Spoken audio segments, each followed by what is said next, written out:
Hola, ¿qué tal? ¿Cómo están? Bienvenidos a este nuevo lunes literario en el cual ya saben que siempre tengo artículos muy interesantes y que yo creo que pueden ser de gran ayuda para todos los que nos están escuchando. Trato de encontrar artículos que sean atemporales, es decir, que les sirvan igual a alguien hoy en el 2025 que en el 2027, en el 2028. El día de hoy vamos a hablar sobre el aumento de tejido blando en tratamientos de implantes.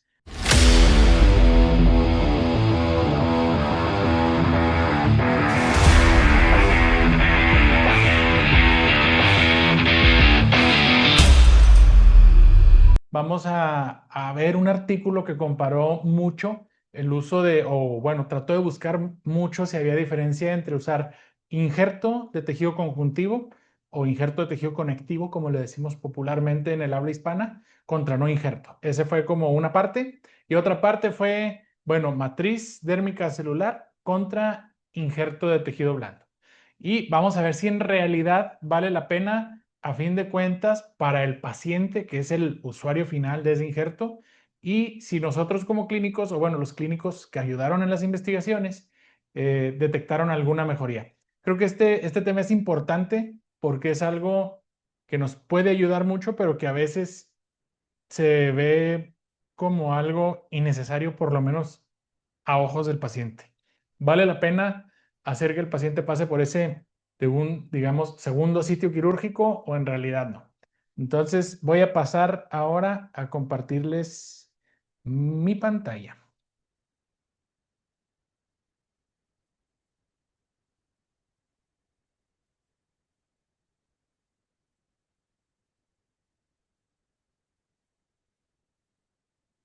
Bueno, la estamos viendo ya. Nada más déjenme ver cómo modificamos estos controles de Zoom, porque lo que me di cuenta es que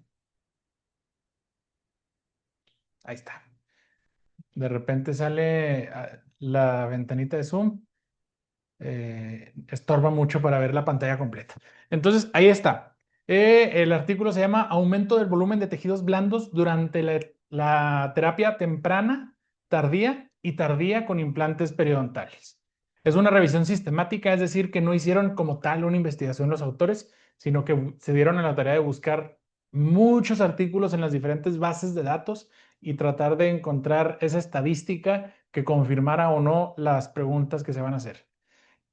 A veces se me olvida, pero creo que es importante poner la portada del artículo para que puedan saber qué artículo estoy revisando. Obviamente todo lo que platico durante estos minutos es parte de lo que leí el artículo, para que sepan que de dónde lo saqué. Es un artículo, me parece que está de libre acceso. Si ustedes se meten a Periodontology 2000, van a encontrar este artículo con estos autores. Entonces es importante darle crédito a los que hacen las investigaciones que podemos estar discutiendo aquí en los lunes literarios. Y como objetivos tenía eh, dos objetivos principales. Evaluar la estética desde un punto de vista profesional, es decir, si yo coloqué un implante, ¿qué me pareció el resultado final en términos estéticos? Y también evaluar la satisfacción autorreportada de los pacientes, que en mi punto de vista eso es lo más importante, ¿verdad? Pues el paciente es el que va a traer el implante con su corona y él debe estar feliz de traer esa sonrisa. Entonces, claro que es importante nuestra percepción porque con esa herramienta podemos medir qué tan bien estamos haciendo las cosas, pero creo que la satisfacción autorreportada del paciente es como el parámetro rey. Como les dije ahorita en la introducción, vamos a valorar con injertos de tejido conjuntivo, con matrices dérmicas acelular o acelulares, y también el grupo control, que es sin usar ningún injerto y sin usar ningún tipo de material. Las preguntas PICO, que es PICO son siglas. Me parece que aquí tengo porque no me acuerdo exactamente qué significa cada sigla de PICO, pero aquí mismo les voy a decir. PICO es, la P es population, o sea, a qué tipo de pacientes les vamos a hacer o qué tipo de pacientes vamos a tomar en cuenta para medir estas preguntas. La I es intervention, qué procedimientos vamos a hacer o qué procedimientos vamos a tratar de buscar para medir esta respuesta. La C es controls, es decir, contra qué vamos a comparar, es decir, si estamos buscando si el aumento de tejido blando funciona o no, en comparación de qué. En este caso es sin injertos o sin materiales. Y la O es outcomes, sí, primary outcomes, resultados. Entonces, de eso en eso se traduce, por eso se dice PICO, la pregunta es población, intervención, control y resultados. Entonces, bueno, primero la PICO número 1 va a ser, vamos a comparar injerto contra no injerto. Aquí tenemos ya como los resultados o las conclusiones ya. Les debo decir que este es un artículo en teoría, digámoslo así, porque es muy largo, tiene como 26 páginas, me parece, pero como en todas las revisiones sistemáticas y todos los metaanálisis, tienen muchas páginas de las tablas comparando las variables, dándote la estadística que usaron y todo eso, que en realidad obviamente la tienes que leer para poder interpretar lo que vas a ver después, pero eso hace un artículo muy extenso. Entonces, por eso consideré para este artículo en específico, pues bueno, ya brincarme a los resultados y después, como de alguna forma, hacer la discusión entre lo que leí en el artículo y y mis conclusiones personales. Entonces, las SCTG, que es el tejido, el injerto de tejido conjuntivo, mostró un aumento significativo en el control, en el grosor mucoso. Es decir, digamos, qué tan ancha hace la encía. Y obviamente, ¿verdad? Pues ya sabemos que con el injerto de tejido conjuntivo, lo que estamos haciendo es darle un andamio, pues, a los fibroblastos dentro del tejido blando para que se posen y hagan ese aumento de tejido blando. Sin embargo, no hubo diferencias estadísticamente significativas entre en estética profesional ni en la satisfacción del paciente. Fíjense nada más, y esto es importante aclararlo. Me refiero a diferencias estadísticamente significativas. Si te metes a ver el artículo, obviamente vas a ver que, pues bueno, a lo mejor sin injerto el grosor del tejido blando fue reportado de 0.8 milímetros y con injerto de 1.8. Dices, bueno, pues si hay diferencia, ¿verdad? Es 1 milímetro de diferencias. Sin embargo, al no ser estadísticamente significativas, significa que no se nota para fines prácticos. Entonces, pues bueno, no hubo diferencias estadísticamente significativas. Y otra vez, esto es lo que dice el artículo, todavía no doy mis opiniones, entonces esto es literalmente, no citas tal cual, pero información que viene en el artículo. Hubo una ligera preferencia estética profesional hacia el injerto de tejido blando, pero sin significancia estadística. Es decir, obviamente tú como profesional, tú como periodoncista, tú como clínico, te fijas, ok, aquí sí hay un llenado 100% de las papilas, aquí no, aquí el cenit está completamente parejito con el cenit del diente contrario, del diente espejo. Entonces, obviamente nosotros somos más minuciosos con esos detalles, por eso creo que los separan tal cual, pero no es pues no es una estadísticamente significativa esa diferencia. Y las complicaciones reportadas fueron mínimas o inexistentes. Es decir, y esto es algo muy importante cuando hablamos de los injertos de tejido blando, muchas veces o muchos clínicos me ha tocado escuchar que se detienen a sugerir un injerto de tejido blando por el temor a que el paciente vaya a tener mucho dolor o que vaya a haber alguna complicación, darle a la arteria palatina mayor, cualquier cosa cualquier, digamos, justificación que queramos usar. Sin embargo, pues bueno, aquí podemos ver que en una revisión sistemática no fueron considerables las complicaciones.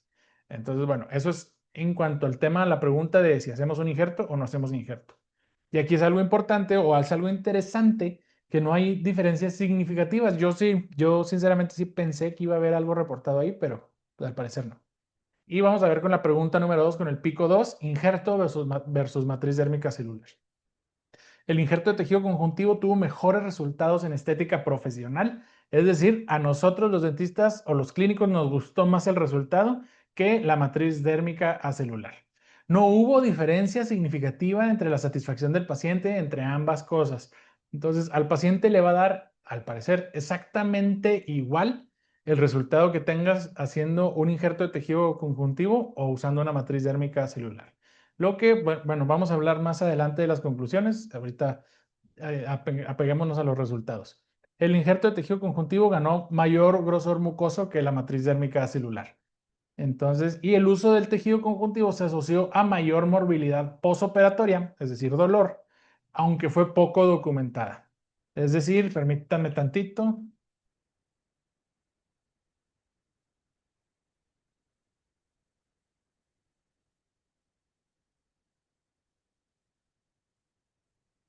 Ya volvimos. Es decir, esto quiere decir que en los artículos que analizaron en el metaanálisis no se vio, no hubo muchos de ellos que consideraran la variable del dolor. Entonces, por eso, pues, a eso se refiere que fue poco documentada. Vamos a hablar de la encía queratinizada porque eso es algo muy importante que, como sabemos, es necesario para poder predecir o darle un poquito más de estabilidad a los tejidos periimplantarios. En injerto contra no injerto, solo un estudio encontró diferencias estadísticamente significativas a favor del injerto de tejido conjuntivo. En términos de un cambio en la anchura de densidad queratinizada, se reportó que el injerto de tejido conjuntivo te daba casi 1 milímetro de diferencia y el control pues se quedaba corto a 0,1 milímetros, sin diferencia estadísticamente significativa. De nuevo, no significa que no haya diferencias, claramente estamos viendo 0,8 y 0,1, pero no es estadísticamente considerable para poder llegar a una conclusión firme. Ahora, ¿cómo nos va en la encía queratinizada hablando de injerto y matriz dérmica? Un estudio midió la encía queratinizada a los 6 meses y reportó que, no, esto es matriz dérmica, pero y en contrario de no material, discúlpenme, aquí hubo un error en la diapositiva, corrijo. Esta columna en medio es considerando matriz dérmica contra el grupo control, que es sin ningún biomaterial. Entonces, se llegó a la conclusión que la matriz dérmica ayudaba a tener una encía queratinizada de 3 milímetros y en el control nada más tuvimos de 2. Este resultado sí fue estadísticamente significativo. Sin embargo, hay que ver claramente, o bueno, como lo puse ahí, porque así dice en el artículo, que nada más fue un estudio de todos los que analizaron, que para ver la población en general, basta con meterse a la primera parte de metodología para ver cuántos estudios revisaron. Sin embargo, nada más un estudio detectó ese tipo de cambio. Entonces, eso es algo que hay que considerar. Y como interpretación clínica, esta sí es de mi cocina, esta sí es mi opinión. Ninguna técnica mostró efectos dramáticos sobre la encía queratinizada cuando este no era el objetivo principal. Acuérdense que ni el injerto de tejido conjuntivo ni la matriz dérmica celular son tratamientos per se para aumentar la encía queratinizada. El estándar de oro para aumentar la encía queratinizada es el injerto gingival libre, es decir, no quitarle el epitelio a un injerto de la zona del paladar para realmente modificar la encía queratinizada de la zona que vamos a tratar. Sin embargo, pues bueno, es importante tener encía queratinizada para tener una estabilidad a largo plazo en los implantes. Que bueno, hay corrientes que dicen que no es necesario tener un mínimo con que tengas poquita encía queratinizada, poquita siendo un término muy subjetivo. Y hay corrientes que sí dicen que para tener una buena estabilidad a largo plazo de los tejidos periimplantarios, mínimo tienes que tener 2 milímetros de encía queratinizada. Y la estabilidad a largo plazo, para mí, esto sí, esto es algo que yo traté de analizar del artículo, esto sí es de alguna forma mío, porque la estabilidad a largo plazo creo que es lo importante. De nada sirve que tú le pongas un implante a un paciente si no sabes si ese implante le va a durar o no. Entonces, por eso es importante tratar de interpretar qué tanto le afecta ese aumento de tejido blando a la estabilidad a largo plazo. ¿En realidad le va a ayudar o en realidad es algo que estoy haciendo sin que en realidad tenga algo que le va a ayudar a la estabilidad? El aumento de volumen con un injerto de tejido conjuntivo mejora el grosor de la mucosa, lo cual potencialmente beneficia la estabilidad de los tejidos a largo plazo, aunque los estudios incluidos no demuestran impacto directo sobre la estabilidad ósea o supervivencia del implante. Por ahí en el artículo mencionaba un parámetro muy chiquito, por eso no lo puse, de la comparación de la altura de la cresta. Y creo que al final sí salía beneficiado cuando que había más estabilidad de la cresta, no que hubiera pérdida, pero la cresta era más estable cuando se hacía un injerto de tejido conjuntivo en el sitio. Entonces, por eso puse ahí que aunque los estudios incluidos no demuestran impacto óseo, impacto directo sobre la estabilidad ósea o supervivencia del implante, parece que mejorar esos tejidos perimplanteros o mejorar el grosor o aumentar el grosor mejora a la estabilidad a largo plazo. Sin embargo, no hay evidencia sólida que indique el momento del injerto. Es decir, si yo pongo el implante y ahí mismo le hago el injerto de tejido blando o si pongo el implante y en una segunda cirugía hago el injerto de tejido blando. Cambio los resultados clínicos o estéticos por lo que la decisión puede basarse en logística, es decir, ¿qué me conviene más a mí o qué le conviene más a mi paciente? ¿Le pongo primero el implante? Generalmente yo por lo que me guío es, voy a colocar el implante y es una zona o voy a trabajar, es una cirugía lo suficientemente rápida o accesible como para yo terminar y de ahí agarrar el injerto y volverlo a poner. O necesito esa, ese tratamiento, ese resultado final en un corto plazo, es decir, yo solamente tengo 2 o 3 meses, 4 meses para tratarlo. Entonces, tal vez ahí sí convenga hacer todo en una cirugía. Sin embargo, es un paciente al que voy a tener que volver a intervenir porque tal vez necesita otros implantes o tal vez necesita, no sé, alguna regeneración en otro sitio o algo así. Bueno, ahí puedo, en esa segunda cirugía, pues bueno, tomo el injerto del paladar y lo pongo ahí para que vaya mejorando los tejidos blandos. Eso en realidad, como el artículo lo dice, pues es algo más bien de logística y no hay principios biológicos que dicten si es mejor o peor. Y ahora sí, mis conclusiones, como les decía ahorita, hay que definir claramente los objetivos de cada cirugía. Es decir, si el objetivo es colocar el implante y rehabilitarlo ahí con carga inmediata, bueno, ese es el objetivo. Si voy a ponerlo primero y voy a acondicionar la zona para que los tejidos perimplantarios sean los óptimos, bueno, ese es el objetivo. Si aquí ya tengo un implante, pero me falta encía queratinizada, bueno, eso es otra cosa. Entonces, hay que primero saber qué es lo que quiero. Hay que saber también, hay que tener también planes personalizados de tratamiento, es decir, en mis manos esta técnica funciona, he tenido buenos resultados, como les digo, el paciente tiene poco tiempo, entonces voy a acelerar este paso o me voy a saltar a esta parte. Entonces, hay que tener planes de tratamiento personalizados porque no todo es un libro de cocina. Creo que mucho se piensa, por ejemplo, y es algo creo que me parece que mencionaba también en el artículo, que a veces los injertos de tejido blando o el aumento de tejido blando siempre se da como un hecho que lo tienes que hacer en el sector anterior, específicamente en el anterior superior. Sin embargo, tal vez hay un paciente que perdió un diente, no sé, por causas no periodontales, por lo cual los tejidos siguen intactos o siguen en muy buen estado y que tiene un fenotipo periodontal grueso. Pues tal vez a ese paciente en específico no sea necesario hacerle un injerto de tejido conjuntivo. Entonces, por eso, a eso me refiero, planes de tratamiento personalizado y sobre todo también tener comunicación clara con el paciente. El paciente tiene que saber qué tanto tiempo te vas a tomar, qué tantas cirugías vas a hacer, por qué vas a cortarle el paladar y por qué le vas a poner ahí el injerto, o si va a ser de la tuberosidad, o por qué vas a ponerle un injerto óseo, por qué no se hacen mil cosas más. Entonces hay que tener una comunicación clara para que el paciente sepa a lo que se va a someter y sepa qué esperar en términos de tiempo, de dinero y estéticos. Y me parece que eso es todo el artículo. Es un artículo en general que creo que es, es bueno, es bueno, pero si le soy sincero, este no me encantó. Se me hace que estaba muy largo, estaba eh, muy repetitivo. Y pues no, en general no me encantó. Yo soy fan de las revisiones sistemáticas, de los metaanálisis, pero como que no sé, como que nunca, como cuando empiezas a leer un libro que te atrapa o no te atrapa, este no me atrapó. Sin embargo, bueno, se me hace un tema importante porque es algo muy recurrente y quería informarme y quería actualizarme. Es un artículo que salió este año. Este año me parece que tiene, ya se me perdió la portada.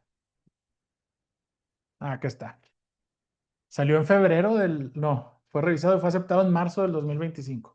Entonces es un artículo muy reciente y pues está muy actual. Ahora ya sabes, no necesariamente es lo mejor hacer un aumento de tejidos blandos. Tienes que tener un plan específico y tienes que saber eh, cuáles son los objetivos. Espero que te haya sido de utilidad este lunes literario. Si tienes alguna pregunta, alguna duda, algún comentario, déjamelo aquí en la sección de comentarios. Mándame un mensaje @dr.gonzalezmoncayo. Y pues bueno, dime qué otros temas te interesan. Te invito también al grupo Perio Andamio, al grupo de WhatsApp donde discutimos mucho estos artículos un poquito más a profundidad y donde podemos compartir más ideas más uno a uno.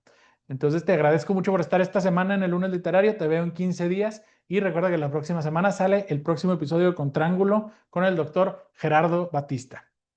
Nos vemos.